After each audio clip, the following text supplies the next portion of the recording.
Doomsday का trailer देख के आप काफी एक्साइटेड हो, बट आपने कई मूवीज एंड शोज को मिस कर दिया है। तो टेंशन मत लो, आज की इस वीडियो में हम सब कुछ कवर करेंगे।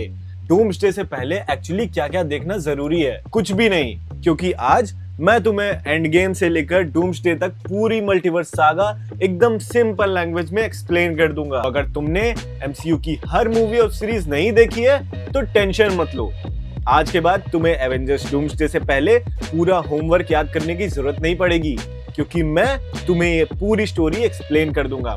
तो चलिए एंड गेम के बाद से मल्टीवर्स को रिवाइंड करते हैं। तो हम लोग शुरुआत करते हैं एंड गेम के एंड से। यहाँ पोस्ट क्रेडिट में हम लोग देखते हैं कि स्टीव रॉजर्स सैम विल्सन को अपनी शील्ड दे देते हैं। ये सीरीज आई थी वांडा विजन के बाद। उधर वांडा अपने ग्रीफ से डील कर रही थी और दुनिया में कैप्टन अमेरिका की लेगेसी का क्वेश्चन चल रहा था। स्टीव रॉजर्स रिटायर हो चुका था क्योंकि उसने अपनी शील्ड सैम विल्सन को दे दी थी एंड उसने चूज किया था कि वो जाके पैगी कार्टर के साथ दूसरी टाइमलाइन में रहेगा। ये बात हमें बाद में पता चली, बट अब ये ऑफिशियली कंफर्म्ड है। लेकिन सैम के माइंड में एक डाउट था, क्या वो एक्चुअली कैप्टन अमेरिका बनने के लायक है भी? वैसे ये डाउट तो हम लोग को भी है।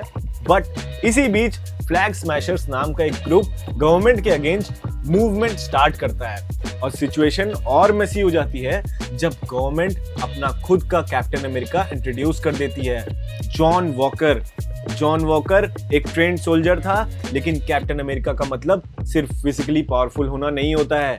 एक मिशन के दौरान वॉकर अपना टेम्पर लूज कर देता है और पब्लिक के सामने एक आदमी को मार डालता है। जॉन वॉकर अपने बेस्ट फ्रेंड को इन्हीं फ्लैग स्मैशर्स की वजह से खो देता है, जिस वजह से वो ये डिसीजन लेता है। बट उस मोमेंट के बाद से कैप्टन अमेरिका के नाम के साथ सैम को फाइनली समझ आता है कि स्टीव की शील्ड सिर्फ एक वेपन नहीं थी, वो एक रिस्पॉन्सिबिलिटी थी। और फिर सैम ये डिसीजन लेता है कि स्टीव की लेगेसी को वापस एक्सेप्ट करना है। न्यू सूट के साथ Sam Wilson officially becomes captain America. हाँ, मैं एक चीज ये बता दूं कि जॉन वॉकर कंप्लीटली गलत भी नहीं था और वो आगे चलकर थंडरबोल्ट्स में यूएस एजेंट बनता है। अब इसी बीच बात चल रही होती है वांडा मैक्सिमॉफ की, क्योंकि एंड गेम के बाद जिस कैरेक्टर का पर्सनल ट्रॉमा फ्यूचर के मल्टीवर्स के लिए इतना इंपॉर्टेंट बन गया वो वांडा ही थी। और आपको तो पता ही होगा कि एंड गेम में थैनोस ने विजन को मार दिया था माइंड स्टोन के लिए, और एंड गेम के बाद जब वांडा ने विजन की बॉडी देखी तो उसका इमोशनल ब्रेकडाउन अपनी लिमिट क्रॉस कर गया। उस मोमेंट पर वांडा को खुद भी रियलाइज नहीं हुआ कि उसकी पावर्स कितनी ज्यादा डेंजरस हो चुकी हैं।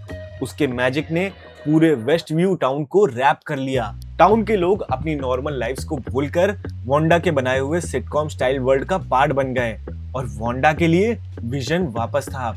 उसके 2 बच्चे हो चुके थे, बिली और टॉमी, एक परफेक्ट फैमिली, एक परफेक्ट लाइफ। बट प्रॉब्लम ये थी कि ये रियलिटी सिर्फ वांडा के लिए परफेक्ट थी। बाहर स्वॉर्ड, जो कि शील्ड जैसी एक एजेंसी थी, वो इस चीज को इन्वेस्टिगेट कर रही थी और इसी इन्वेस्टिगेशन में मोनिका रैम्बियो भी हेक्स के अंदर जाती है और बार बार मैजिकल बैरियर्स क्रॉस करने के वजह से उसके अंदर भी एक्स्ट्राऑर्डिनरी एबिलिटीज डेवलप होने लगती हैं। लेकिन वेस्ट व्यू का सबसे बड़ा ट्विस्ट तब आता है जब वांडा की इनोसेंट नेबर एग्नेस अपनी असली आइडेंटिटी रिवील करती है। एग्नेस ही एक्चुअली थी अगाथा हार्कनेस, एक एंशिएंट और बहुत ही ज्यादा पावरफुल विच। अगाथा समझ जाती है कि वांडा के पास ऑर्डिनरी जादू की एबिलिटीज नहीं है, वांडा के अंदर केओस मैजिक है। और इसी कन्फ्रंटेशन के थ्रू वांडा को भी रियलाइज होता है कि वो एग्जैक्टली क्या बन चुकी है। फाइनल बैटल के बाद वांडा वेस्ट व्यू को रिलीज कर देती है, लेकिन उसके लिए इसका मतलब है विजन को फिर से खोना, बिली और टॉमी को गुड बाय कहना। वांडा फिर से अकेली रह जाती है और तब उसकी नजर पड़ती है एक फॉरबिडन मैजिकल बुक पर, द डार्क होल्ड। वांडा को लगता है कि शायद इस किताब के थ्रू वो अपने बच्चों तक दोबारा पहुंच सकती है, लेकिन ये डार्क होल्ड उसके लिए सिर्फ एक शॉर्टकट नहीं था। ये बुक वांडा को ऐसे पाथ पर ले जाती है जिसका इम्पैक्ट इवेंचुअली पूरे मल्टीवर्स पर पड़ने वाला है। और यहाँ लास्ट में इल्यूजन वाला विजन तो खो जाता है, बट हम अपने पुराने विजन को एक नए रूप में वापस पाते हैं। अब आते हैं सबसे बड़े इवेंट पर, जहां सीक्रेट टाइमलाइन टूटी। जब एंड गेम में 2012 में एवेंजर्स टाइम हाइस्ट कर रहे थे तो लोकी टेसरैक्ट लेकर एस्केप कर गया था। उसके हिसाब से तो जैकपॉट लग गया था, फ्रीडम मिल गई थी, लेकिन ज्यादा देर तक सेलिब्रेशन चला नहीं। लोकी को पकड़ लेती है टीवीए। यहाँ हम पहली बार देखते हैं टाइम वेरिएंस अथॉरिटी को, एक ऑर्गेनाइजेशन जो टाइमलाइंस को मॉनिटर करती है और इंश्योर करती है कि रियलिटी एक पर्टिकुलर पाथ पर ही चले। टीवीए में लोकी की मुलाकात होती है मोबियस से। मोबियस लोकी को सिर्फ एक विलेन की तरह नहीं देखता है, उसे लगता है कि लोकी की हेल्प ली जा सकती है। रीजन, एक डेंजरस वेरिएंट टाइमलाइंस के अक्रॉस केओस क्रिएट कर रहा था और उस वेरिएंट को समझने के लिए लोकी से बेटर कौन हो सकता है। इन्वेस्टिगेशन आगे बढ़ती है और फिर एक क्रेजी रिवील होता है। जिस वेरिएंट का पीछा टीवीए कर रही थी वो लोकी का ही एक अल्टरनेट वर्जन था, सिल्वी। लेकिन सिल्वी का गोल टीवीए के रूल्स को फॉलो करना नहीं था, उसका मिशन था टीवीए के पीछे छुपे एक्चुअल मास्टर माइंड तक पहुंचना। लोकी और सिल्वी की जर्नी उन्हें रियलिटी के बिल्कुल एज तक ले जाती है और वहां उनका सामना होता है ही हू रिमेन्स से। वो रिवील करता है कि टीवीए और सीक्रेट टाइमलाइन का पर्पस क्या था और अगर वो सिस्टम मेंटेन नहीं किया गया तो इनफाइनाइट ब्रांचेस क्रिएट होंगी और मल्टीवर्स अनकंट्रोल्ड हो जाएगा। अब लोकी और सिल्वी के सामने चॉइस थी, सिस्टम को कंटिन्यू रखो या फिर मल्टीवर्स को फ्री कर दो।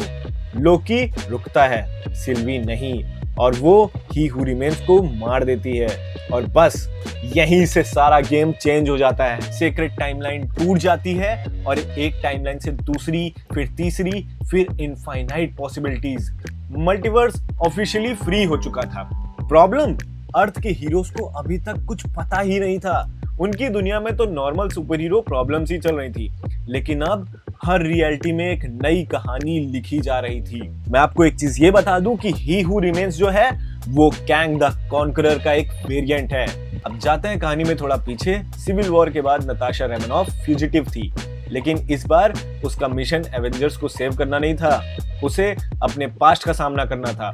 इसी जर्नी में उसकी मुलाकात येलेना बेलोवा से होती है, जो कि करंट ब्लैक विडो है। ये बायोलॉजिकल सिस्टर्स नहीं, लेकिन रेड रूम में इन्होंने एक साथ एक फेक बचपन जिया था। येलेना और रेड गार्डियन भी इस ब्रोकन फैमिली के साथ रिकनेक्ट करते हैं और टारगेट रेड रूम, वही ऑर्गेनाइजेशन जहां छोटी बच्चियों को ट्रेन और मैनिपुलेट करके डेडली असैसिन्स बनाया जाता है। नताशा और येलेना रेड रूम को डिस्ट्रॉय करने के मिशन पर निकलती हैं और टास्क मास्टर के बारे में भी एक अनएक्सपेक्टेड ट्रुथ सामने आता है, वो खुद एक विक्टिम है। मिशन कंप्लीट होता है, नताशा के पास्ट का एक मेजर चैप्टर क्लोज होता है, लेकिन फिर वो इन्फिनिटी वॉर और एंड गेम में एवेंजर्स के साथ वापस आती है और एंड गेम में सोल स्टोन के लिए सैक्रिफाइस करती है। नताशा की कहानी यही खत्म हो जाती है, लेकिन येलेना की नहीं। नताशा की ग्रेव पर येलेना की मुलाकात वैलेंटीना से होती है और वैलेंटीना उसे क्लिंट बार्टन की पिक्चर दिखाकर कन्विंस करती है कि नताशा की डेथ के पीछे क्लिंट रिस्पॉन्सिबल है, क्लिंट यानी हॉकआई। और इस झूठी बिलीफ के बेसिस पर येलेना और क्लिंट के बीच फ्यूचर कॉन्फ्लिक्ट सेटअप हो जाती है। अब आते हैं एक रिफ्रेशिंग सेगमेंट पर। एमसीयू एक फ्रेश हीरो को इंट्रोड्यूस करता है, शांग-ची। देखने में नॉर्मल, लेकिन मार्शल आर्ट्स के केस में एक्सट्रीमली डेंजरस, और उसके फादर वेनवू के पास 10 रिंग्स हैं और वेनवू सेंचुरीज ओल्ड क्रिमिनल ऑर्गेनाइजेशन को कंट्रोल करता है। वेनवू ये बिलीव करता है कि उसकी डेड वाइफ एक मिस्टीरियस हिडन विलेज से उससे कांटेक्ट कर रही है। वो उस विलेज तक पहुंचने के लिए कुछ भी करने को तैयार है। शांग-ची अपनी सिस्टर और केटी के साथ इस मिस्ट्री को इन्वेस्टिगेट करता है और इवेंचुअली सामने आता है एक एंशिएंट सुपरनैचुरल थ्रेट। शांग-ची के फादर को इवेंचुअली ये रियलाइज होता है कि वो गलत थे और उनकी वाइफ अब जा चुकी है और वो 10 रिंग्स शांग-ची के हवाले कर देते हैं। फाइनल बैटल में शांग-ची अपने फादर को तो खो देता है, लेकिन 10 रिंग्स उसके पास आ जाती हैं। मतलब अब शांग-ची के पास मार्शल आर्ट्स के साथ एक एक्सट्रीमली पावरफुल कॉस्मिक वेपन भी है और एमसीयू अर्थ पर एक और बड़ा सीक्रेट रिवील करता है, एटर्नल्स के बारे में तो सभी भूल चुके हैं। एक ऐसे सुपर पावर्ड बीइंग्स जो हजारों साल से ह्यूमैनिटी को सीक्रेटली प्रोटेक्ट कर रहे थे, लेकिन उनकी स्टोरी भी एक मैसिव कॉस्मिक ट्विस्ट तक पहुंचती है। एरिशियम नाम का एक सेलेस्टियल उन्हें अर्थ से ले जाता है और पोस्ट क्रेडिट सीन में एरोस इंट्रोड्यूस होता है, थैनोस का भाई। और मार्वल फिर रिमाइंड करता है कि अर्थ इंपॉर्टेंट है, लेकिन यूनिवर्स अर्थ से बहुत ज्यादा बड़ा है। एटर्नल्स की कहानी आगे कंटिन्यू ही नहीं हुई। हॉकाई क्लिंट बार्टन बस अपनी फैमिली के साथ क्रिसमस सेलिब्रेट करना चाहता था, लेकिन एमसीयू में शांति का मतलब होता है आने वाला तूफान। क्लिंट की मुलाकात केट बिशप से होती है, एक यंग आर्चर, क्लिंट की ह्यूज फैन। दोनों एक्सीडेंटली एक क्राइम ऑपरेशन में फंस जाते हैं। ट्रैकसूट माफिया, माया लोपेज, येलेना सब एक ही मेस का पार्ट बन जाते हैं। येलेना को अभी भी लगता है कि नताशा की डेथ की रिस्पॉन्सिबिलिटी क्लिंट की है, लेकिन क्लिंट इवेंचुअली उसे नताशा के एक्चुअल सैक्रिफाइस का एक्सप्लेनेशन देता है। मीनवाइल माया को पता चलता है कि किंगपिन ने उसे मैनिपुलेट किया था। वो फिस्ट के अगेंस्ट खड़ी होती है और केट प्रूव कर देती है कि वो सिर्फ हॉकाई की फैन नहीं है, खुद फ्यूचर हॉकाई बनने की कैपेबिलिटी रखती है। और क्लिंट फाइनली उसे अपनी लेगेसी कंटिन्यू करने का चांस देता है एंड समहाउ क्लिंट क्रिसमस पर घर भी पहुंच जाता है। अब आते हैं हमारे फेवरेट सुपर हीरो स्पाइडरमैन पर, जहां पर मल्टीवर्स ऑफिशियली पब्लिक हो गया था। पीटर पार्कर की प्रॉब्लम सिंपल थी, मिस्टीरियो ने उसकी सीक्रेट आइडेंटिटी दुनिया को बता दी थी और अब एक नॉर्मल टीनेजर की लाइफ सडनली नाइटमेयर बन गई थी।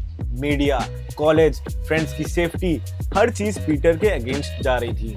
पीटर डॉक्टर स्ट्रेंज के पास जाता है। आइडिया सिंपल था, एक स्पेल के थ्रू दुनिया पीटर पार्कर को स्पाइडरमैन से कनेक्ट करना भूल जाए, लेकिन स्पेल के बीच बहुत कुछ गड़बड़ हो जाता है और डिफरेंट यूनिवर्सेस के विलेंस एमसीयू में आ जाते हैं। Doctor octopus, green goblin, electro, Sandman, lizard. वैसे मैं ये बता दूं कि ये हमारे टोबी और एंड्रयू के यूनिवर्स के विलेंस थे। डॉक्टर स्ट्रेंज कहता है कि इन्हें वापस भेज देना चाहिए मरने के लिए, लेकिन पीटर उन्हें सिंपली वापस भेजने के फेवर में नहीं था। वो उन्हें बचाना चाहता था, क्योर करना चाहता था, लेकिन ग्रीन गॉब्लिन की वजह से situation completely out of control हो जाती है। आंट मे की डेथ पीटर को तोड़ देती है और फिर मल्टीवर्स का एक और आइकॉनिक सरप्राइज, 2 स्पाइडरमैन आते हैं, हमारे टोबी मैगवायर और एंड्रयू गारफील्ड। 3 जनरेशन के स्पाइडरमैन एक ही फ्रेम में। विलेंस के अगेंस्ट फाइनल बैटल होती है, लेकिन रियलिटीज को सील करने के लिए पीटर को एक टेरिबल डिसीजन लेना पड़ता है। सबको पीटर पार्कर को भूलना होगा, एमजे, नेड, हैप्पी, एवरीवन। पीटर की आइडेंटिटी के साथ पीटर खुद भी सबकी मेमोरीज से इरेज हो जाता है और अब वो अकेला है, लेकिन इसी सैक्रिफाइस के थ्रू वो फाइनली समझता है कि स्पाइडरमैन होना सिर्फ पावर्स का नाम नहीं है, रिस्पॉन्सिबिलिटी का नाम है। अब आते हैं मून नाइट पर, जो है एमसीयू का सबसे अलग हीरो। स्टीवन ग्रांट एक म्यूजियम का एम्प्लॉई है, लेकिन उसकी एक अजीब प्रॉब्लम है, उसे अपनी लाइफ के कुछ मोमेंट्स याद ही नहीं रहते हैं, क्योंकि उसके बॉडी के अंदर एक और पर्सनालिटी एग्जिस्ट करती है, मार्क स्पेक्टर। मार्क एक मर्सिनरी है और इजिप्शियन गॉड कॉन्शू से कनेक्टेड है। स्टीवन रात में अपने आप को बांध कर सोता है, बट इवेंचुअली उसे समझ में आता है कि मार्क स्पेक्टर भी उसके अंदर है, जो कि है मून नाइट। स्टीवन और मार्क को आर्थर हैरो के अगेंस्ट फाइट करना पड़ता है। हैरो इजिप्शियन गॉडेस आमिट को रिलीज करना चाहता है एंड फाइनल बैटल के बाद लगता है कि स्टोरी खत्म हो गई, लेकिन तब पता चलता है कि स्टीवन और मार्क के अलावा एक तीसरी पर्सनालिटी भी है, जेक लॉकली, और यहीं से मून नाइट की स्टोरी एक मिस्ट्री के साथ पॉज हो जाती है।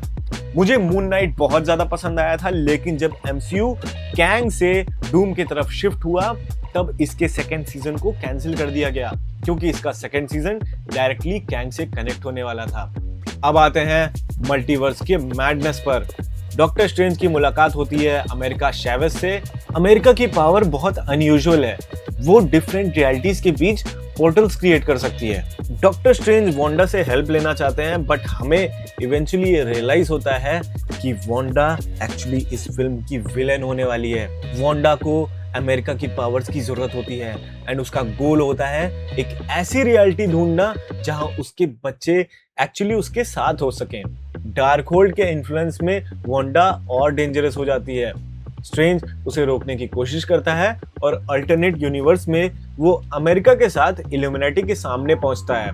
Professor X, Reed Richards, captain Carter और दूसरे पावरफुल मेंबर्स, लेकिन वांडा यहाँ उन सब पर भारी पड़ती है। स्ट्रेंज को डार्कहोल्ड का यूज करना पड़ता है और एक अल्टरनेट डॉक्टर स्ट्रेंज की डेड बॉडी का यूज होता है, जो हमने मूवी की स्टार्टिंग में देखी। इवेंचुअली अमेरिका वांडा को एक ब्रूटल रियलिटी दिखाती है, उसके बच्चे खुद वांडा से डरते हैं। वांडा फाइनली रियलाइज करती है कि वो खुद क्या कर रही है और माउंट वांडागोर को डिस्ट्रॉय कर देती है। स्ट्रेंज सर्वाइव तो कर जाता है, बट डार्क होल्ड का यूज बहुत ही खतरनाक होता है और उसके कॉन्सिक्वेंसेस के कारण एंडिंग में उसके फोरहेड पर एक मिस्टीरियस थर्ड आई अपीयर होती है। एंड यहाँ पर हम पहली बार क्लिया को अपीयर होते हुए देखते हैं डॉक्टर स्ट्रेंज की थर्ड आई के साथ, जो इनकर्जन्स को रोकने जा रहे हैं, क्योंकि अब मल्टीवर्स कोई बैकग्राउंड कॉन्सेप्ट नहीं रहा, एमसीयू की सेंट्रल प्रॉब्लम बन चुका था। अब आते हैं मिस मार्वल पर, जो कि खोलती हैं म्यूटेंट्स का दरवाजा। जर्सी सिटी में कमाला खान अपनी नॉर्मल टीनेज लाइफ जी रही थी। एवेंजर्स की फैन, कैप्टन अमेरिका और कैप्टन मार्वल की फैन। फिर एक मिस्टीरियस बैंगल एक्टिवेट हो जाता है, कमला की पावर्स अवेकन हो जाती हैं। सबको लगता है कि बैंगल ही सोर्स है, लेकिन ब्रूनो कुछ और डिस्कवर करता है। कमला के जीन्स नॉर्मल नहीं है और एमसीयू कैजुअली एक मैसिव रिवील कर देता है कि कमला एक म्यूटेंट है, यानी एमसीयू में म्यूटेंट्स के लिए ऑफिशियली एक डोर ओपन हो जाता है। अब आते हैं थॉर लव एंड थंडर पर। एंड गेम के बाद थॉर गार्डियंस ऑफ गैलेक्सी के साथ चला गया था, बट अब वो अपनी लाइफ का पर्पस ढूंढ रहा है। लेकिन यूनिवर्स के गॉड्स सडनली गायब होने लगते हैं। Reason, Gorr the God Butcher. उसका मिशन सिंपल है, गॉड्स को मारना। और थॉर की पर्सनल लाइफ भी कॉम्प्लिकेटेड हो जाती है जब जेन फॉस्टर रिटर्न करती है। लेकिन जेन अब वो सेम जेन नहीं रही, वो अब म्योल्निर को विल्ड करती है और बन जाती है माइटी थॉर। प्रॉब्लम ये है कि जेन एक बहुत ही सीरियस डिजीज से फाइट भी कर रही है। थॉर और जेन मिलकर गॉर को स्टॉप करने के लिए निकलते हैं और फाइनल कन्फ्रंटेशन एटर्निटी तक पहुंचती है। गॉर के पास एक विश मांगने का ऑप्शन है, वो अपना बदला ले सकता था क्योंकि उसकी बेटी गॉड्स की वजह से ही मरी थी। लेकिन इंस्टेड थॉर को देखते हुए वो अपनी डॉटर को बचाने की विश करता है। जेन सैक्रिफाइस कर देती है, थॉर उसकी डॉटर को अडॉप्ट करता है और थॉर के पास अब एक नई रिस्पॉन्सिबिलिटी है, गॉड ऑफ थंडर के साथ एक डैड होने की ड्यूटी। अब हम लोग देखते हैं शी हल्क। जेनिफर वॉल्टर्स एक एक्सीडेंट के बाद ब्रूस बैनर के ब्लड के कांटेक्ट में आती है और उसकी लाइफ कंप्लीटली चेंज हो जाती है। अब वो लॉयर भी है और हल्क भी है। लेकिन जेनिफर का शो सिर्फ सुपर हीरो स्टोरी नहीं है, वो फोर्थ वॉल ब्रेक करके डायरेक्टली एमसीयू की स्टोरी टेलिंग, मीडिया और सुपर हीरो कल्चर को क्वेश्चन भी करती है। डेयरडेविल भी उसकी जर्नी का पार्ट बनता है और फिनाले में Jennifer literally traditional Marvel story telling को चैलेंज कर देती है। मीनवाइल ब्रूस बैनर एक सरप्राइज लेकर आता है, उसका एक बेटा स्कार यानी हल्क का फैमिली चैप्टर भी एमसीयू में ऑफिशियली ओपन हो गया है। अब हम लोग आते हैं वकांडा फॉरएवर पर। चैडविक बोसमैन की डेथ को ट्रिब्यूट देते हुए मार्वल ऑफिशियली टीचला को भी डेड डिक्लेयर कर देता है। टीचला की डेथ के बाद वकांडा बहुत दुखी है। शूरी और उसका पूरा नेशन अपने किंग को लूज कर चुका है, लेकिन प्रॉब्लम सिर्फ सरफेस पर नहीं है, सरफेस के नीचे यानी समुद्र में भी है, और वो है नामोर, टेलोकान का रूलर। वो वकांडा के अगेंस्ट जंग डिक्लेयर कर देता है। सिचुएशन और ट्रेजिक हो जाती है जब क्वीन रामोंडा भी मर जाती है। अब शूरी के पास एक ही चॉइस होती है, ब्लैक पैंथर के मैंटल को एक्सेप्ट करना। फाइनल कन्फ्रंटेशन में शूरी और नामोर फेस टू फेस होते हैं। शूरी के पास नामोर को मारने का ऑप्शन होता है, लेकिन वो रिवेंज चूज नहीं करती है, वो चूज करती है पीस। और वकांडा एक नए चैप्टर की तरफ बढ़ता है जहां वकांडन्स और टेलोकन्स अब दोस्त हैं। और आगे चलकर टीचला का एक सीक्रेट सन भी रिवील होता है, जो कि शायद एमसीयू आगे चलकर हमें ब्लैक पैंथर के रूप में सर्व करेगा। क्वांटमेनिया और कैंग द कॉन्करर की एंट्री।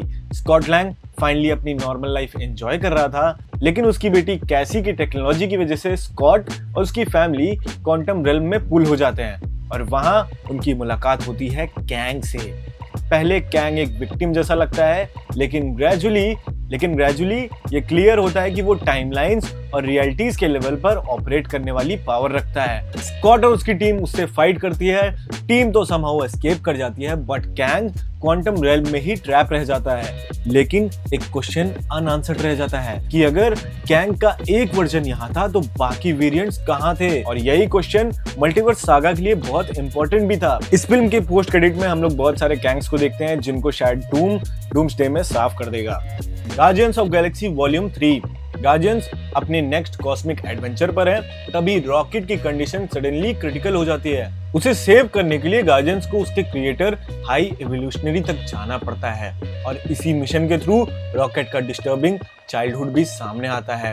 एक्सपेरिमेंट्स, एनिमल फ्रेंड्स और वो ट्रीटमेंट जिसने उसे इमोशनली और फिजिकली कंप्लीटली शेप किया। गार्डियंस हाई एवोल्यूशनरी को डिफीट करते हैं, रॉकेट सरवाइव करता है, पीटर क्विल अर्थ पर रिटर्न करता है, नेबुला कम्युनिटी को लीड करने लगती है, ड्रैक्स और मैंटिस अपनी लाइफ्स के नेक्स्ट फेज में मूव करते हैं और रॉकेट गार्डियंस की न्यू जनरेशन को लीड करता है और यहीं से हमारे ओरिजिनल गार्डियंस ऑफ गैलेक्सी का चैप्टर क्लोज हो जाता है। अब आते हैं एक ऐसी सीरीज पर जिसे मार्वल भी चाहता है कि हम भूल जाएं, जो कि है सीक्रेट इन्वेजन। निक फ्यूरी अर्थ पर रिटर्न करता है, अर्थ पर ऑलरेडी हिडन इन्वेजन चल रहा है, स्क्रल्स सीक्रेटली ह्यूमंस की आइडेंटिटी रिप्लेस कर रहे हैं, ग्रेविक नाम का स्क्रल लीडर ह्यूमैनिटी के अगेंस्ट वॉर स्टार्ट करता है, फ्यूरी को अपने पुराने डिसीजंस का प्राइस फेस करना पड़ता है, फाइनल कॉन्फ्लिक्ट में Gravik super Skrull abilities acquire कर लेता है, मतलब मल्टीपल सुपर हीरोज की पावर का कॉम्बिनेशन। लेकिन जिया, जिसको एमिलिया क्लार्क प्ले कर रही थी, वो भी सिमिलर लेवल की एबिलिटीज गेन कर लेती है। फाइनल फाइट में जिया ग्रेविक को डिफीट करती है, फ्यूरी अर्थ को सेव करने के बाद स्पेस में वापस चला जाता है। लेकिन स्क्रल क्राइसिस का इम्पैक्ट एमसीयू के फ्यूचर में भी कंटिन्यू रहता है, बट शायद अब ये चीज इंपॉर्टेंट नहीं होगी क्योंकि मार्वल भी चाहता है कि हम इसे एक बुरे सपने की तरह भूल जाएं। अब आते हैं मार्वल की बहुत अच्छी क्रिएशन पर, Loki season 2 God of stories. Timelines collapse होने के एज पर हैं। लोकी और मोबियस टीवीए को सेव करने की कोशिश कर रहे हैं, लेकिन प्रॉब्लम एक सिंगल विलेन की नहीं है, टाइमलाइंस अनस्टेबल हैं, कैंग वेरिएंट्स का थ्रेट ग्रो कर रहा है और सीरीज के एंड तक जब लोकी लाखों सालों की पढ़ाई कर चुका है, बहुत सारी पावर्स एक्वायर कर चुका है, तो इवेंचुअली उसे समझ आता है कि अगर किसी को ये मेस फिक्स करना है तो उसे खुद करना पड़ेगा। लोकी ही अल्टीमेट सैक्रिफाइस करता है, वो टाइमलाइंस को अपने अराउंड स्टेबल कर लेता है और अब लोकी कोई विलेन नहीं रहा, वो बन चुका है गॉड ऑफ स्टोरीज, एक कॉस्मिक गार्डियन जो मल्टीपल टाइमलाइंस को एग्जिस्ट करने की जगह दे रहा है और टीवीए का भी पर्पस यहाँ से चेंज होता है। अब वो टाइमलाइंस को इरेज नहीं करेंगे बल्कि प्रोटेक्ट करेंगे और ये सब पॉसिबल हुआ हमारे लोकी की वजह से। अब आते हैं द मार्वल्स पर। कैरल डेनवर्स यूनिवर्स को प्रोटेक्ट करते करते थक चुकी है, कमला अपनी सुपर हीरो जर्नी कंटिन्यू कर रही है और मोनिका रेम्यू भी इन्वॉल्व है। एक स्ट्रेंज कॉस्मिक इवेंट के कारण तीनों की पावर्स जब यूज करती हैं तो उनकी पोजीशंस रैंडमली स्वैप होने लगती हैं। सोचो, एक हीरो अटैक करे और नेक्स्ट सेकंड उसकी जगह दूसरा हीरो, कंप्लीट केओस। लेकिन इसी प्रॉब्लम के थ्रू तीनों इवेंचुअली एक प्रॉपर टीम बन जाती हैं। डार्बैन यूनिवर्स के रिसोर्सेज और प्लैनेट्स को मैनिपुलेट करना चाहती है एंड यहाँ ये तीनों उसको हराते हैं एंड फाइनल बैटल के बाद मोनिका एक अल्टरनेट रियलिटी में ट्रैप्ड हो जाती है और उस रियलिटी में एक ह्यूज सरप्राइज भी है, वहाँ एक्समैन एग्जिस्ट करते हैं। मीनवाइल कमला फ्यूचर हीरोज को रिक्रूट करने का प्लान स्टार्ट करती है। अब आते हैं एको पर। माया लोपेज अपने होम टाउन रिटर्न करती है, लेकिन किंगपिन के साथ उसका पास्ट कंप्लीटली ओवर नहीं हुआ है। फिस्ट सरवाइव कर चुका है। माया अपनी फैमिली इश्यूज और पास्ट ट्रॉमा का सामना करती है। उसकी एबिलिटीज मेमोरीज और इमोशंस के थ्रू वर्क करती हैं। इवेंचुअली माया फिस्ट को उसके डीपेस्ट फियर्स फेस करवाती है और फिस्ट क्रिमिनल वर्ल्ड में वापस जाने के बजाय एक नया रूट चूज करता है, न्यूयॉर्क की पॉलिटिक्स। किंगपिन क्राइम बॉस से पॉलिटिशियन बनने के डायरेक्शन में मूव करता है, लेकिन एमसीयू के मल्टीवर्स को अब एक ऐसा कैरेक्टर हिट करने वाला था जो पहले फोर्थ वॉल को तोड़ चुका था और अब मल्टीवर्स को भी तोड़ने वाला था। और यहाँ एंट्री होती है हमारे डेडपूल की, डेडपूल एंड वुल्वरीन में। रियलिटी कोलैप्स करने के थ्रेट के बीच डेडपूल को रिक्रूट किया जाता है, उसके साथ है वुल्वरीन। दोनों की केमिस्ट्री बेसिकली लोग जो एक दूसरे को टॉलरेट नहीं करते, लेकिन बिगर थ्रेट के अगेंस्ट उन्हें टीम अप करना पड़ता है। मल्टीवर्स के फॉरगॉटन कॉर्नर्स से हीरोज का ग्रुप असेंबल होता है, बैटल होती है, सैक्रिफाइसेस होते हैं और डेडपूल एंड वुल्वरीन इवेंचुअली अपने डिफरेंसेस को साइड में रखते हैं और फॉक्स यूनिवर्स के कैरेक्टर्स का एमसीयू के साथ इंटीग्रेशन ऑब्वियस हो जाता है। अब सवाल ये नहीं है कि मल्टीवर्स रियल है या नहीं, सवाल ये है कि अब कितनी रियलिटीज एक्चुअली सरवाइव करेंगी। आते हैं हम लोग अगाथा ऑल अलोंग पर। याद है जब वांडा ने अपनी रियलिटी क्रिएट की थी तो वांडा विजन में जो विलेन थी, वेस्ट व्यू में अगाथा दोबारा पिक्चर में आती है, लेकिन इस बार उसकी जर्नी कनेक्ट होती है एक मिस्टीरियस छोटे लड़के से, बिली, धीरे धीरे रिवील होता है कि बिली कोई ऑर्डिनरी टीनेजर नहीं है, उसका कनेक्शन वांडा के पास्ट से है। बिली मैजिकल जर्नी स्टार्ट करता है। विचेस रोड के डेंजरस ट्रायल्स उसे एक के बाद एक टेस्ट करते हैं। मैजिक, सैक्रिफाइस, डेथ, सब कुछ एक साथ। एगाथा फाइनली अपने फेट का सामना करती है और वो मर जाती है, लेकिन कंप्लीटली वैनिश नहीं होती। वो एक घोस्टली मेंटर के फॉर्म में बिली के साथ रह जाती है। मगर वांडा की फैमिली का कॉम्प्लिकेटेड चैप्टर अभी भी खत्म नहीं हुआ है। देख रहे हो कैसे धीरे धीरे जहां से सब कुछ शुरू हुआ था वहीं पर जा रहा है। अब हम लोग आते हैं captain America brave new world पर। अब एमसीयू का कैप्टन अमेरिका है सैम विल्सन और उसके साथ टॉरस फैल्कन का मैंटल कंटिन्यू कर रहा है। लेकिन वॉशिंगटन में पॉलिटिकल टेंशन बिल्ड हो रही है और पास्ट से एक फेमिलियर नाम वापस आता है, सैमुअल स्टर्न्स, वही साइंटिस्ट जो हल्क के ब्लड एक्सपोजर के बाद डेंजरस ट्रांसफॉर्मेशन की डायरेक्शन में चला गया था। मीनवाइल प्रेसिडेंट रॉस एक मेजर ट्रांसफॉर्मेशन से गुजरता है और इवेंचुअली हम सब के सामने आता है रेड हल्क। सैम के सामने अब सिर्फ ट्रेडिशनल सुपर हीरो थ्रेट्स नहीं है, पॉलिटिकल मैनिपुलेशन भी है, सुपर ह्यूमन थ्रेट्स भी हैं और सबसे बड़ा चैलेंज ये है कि स्टीव रॉजर्स को कॉपी करके कैप्टन अमेरिका नहीं बनना है। सैम को अपनी आइडेंटिटी के साथ कैप्टन अमेरिका बनना है और यही एमसीयू एक और बड़े फेज की तरफ मूव करता है। एंड गेम के बाद एक्चुअली एमसीयू में हुआ क्या?